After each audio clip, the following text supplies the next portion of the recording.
కళాశాలలో full pledged గా తన యాక్టింగ్ చేయడం మెస్పరైజ్ చేశాడు. దాని తర్వాత నేను రీసెంట్ గా శశివదన సాంగ్ కూడా చూస్తే చాలా బాగా అనిపించింది. డెఫినెట్ గా రక్షిత్ నువ్వు ఒక మంచి హీరో అవుతావు, అందులో డౌట్ లేదు. ఎందుకంటే ప్యాషన్ తో పాటు ఆడియన్స్ కి రీచ్ అవ్వడం అనేది ఒకటి ఉంటుంది. చాలా తక్కువ మంది రీచ్ అవుతారు హీరోల్లో, నువ్వు అలా రీచ్ అయ్యావు పలాసతో. ఈ సినిమాతో నెక్స్ట్ లెవెల్కి వెళ్ళాలని మనస్ఫూర్తి కోరుకుంటున్నాను. అట్లాగే మా ప్రసాద్ గారు ఆయన లోపల ఉన్న ఆలోచనలు, అది శత్రువు మిత్రుడు తర్వాత రిలీజ్ తర్వాత తెలుస్తుంది.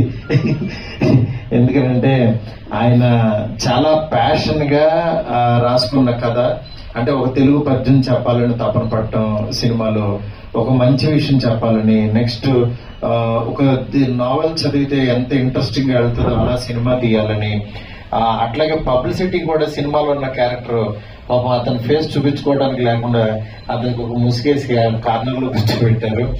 బట్ నిజంగా ఒక ఇంట్రెస్టింగ్ థింగ్, ఎందుకంటే తనకి కూడా అసలు ఎవరైతేనో చూడాలి చేయాలి అని ఒక చిన్న ఇంట్రెస్ట్ క్రియేట్ చేయడం అనేది అంత చిన్న విషయం కాదు. అలాంటి ఇంట్రెస్ట్ ని కలెక్ట్ చేస్తూ ఈ ప్రమోషన్ కూడా ముందుకు తీసుకెళ్తున్నారు. రేపు సినిమా రిలీజ్ అవుతుంది, తప్పకుండా ఈ సినిమా చూసి ఈ టీం అందరినీ ఆశీర్దిస్తారని చెప్పి మనస్ఫూర్తి కోరుకుంటున్నాను. అట్లాగే మన తిరువీరు కూడా ఇక్కడికి వచ్చాడు. తను చాలా గొప్ప ఆర్టిస్ట్ తిరువీరు కూడా. పలాసలో అంటే ఎంత న్యాచురల్ గా యాక్ట్ చేశాడో తెలుసు. నేను ఇప్పుడే అన్నాను, ఒక డిఫరెంట్ గా కనిపిస్తావు డార్లింగ్ నువ్వు అని. అలాగే తిరువీరుకి, ఈ టీం అందరికి కూడా, ఇక్కడికి వచ్చిన మా ఫ్రెండ్ స్వామి గారికి, అట్లాగే అనిల్ గారికి, అందరికి కూడా చాలా థ్యాంక్స్.